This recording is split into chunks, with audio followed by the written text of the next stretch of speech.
Hello, Wild Bakers! I'm Nutty, and today we're making something so soft, it's like a hug for your taste buds. Let's bake some autumn cinnamon rolls.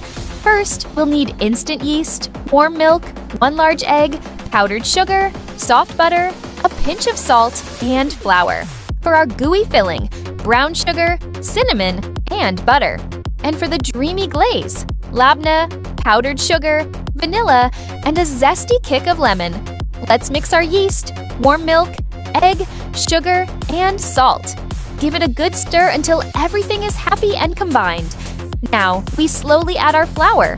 Once it comes together, we'll work in the soft butter. Knead until it's the softest, silkiest dough you've ever seen. Now, we let our dough rest and grow. This is the hardest part, waiting.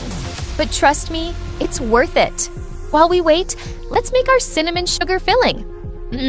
The smell of this is already making my tail fluffy with anticipation. Our dough is nice and puffy. Let's gently push the air out. Now roll it out into a rectangle. Remember, short, decisive rolls, not back and forth. Now for the best part, spreading that delicious filling all over. Make sure every bit is covered for maximum gooiness.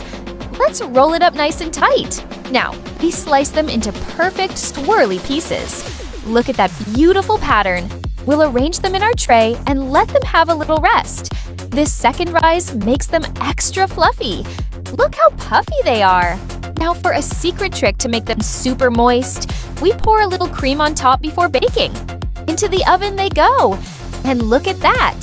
Perfectly golden, warm, and oh so delicious. While they cool slightly, let's make our creamy labneh glaze. It's the perfect sweet and tangy topping. And there you have it, Nutty's Autumn Cinnamon Rolls.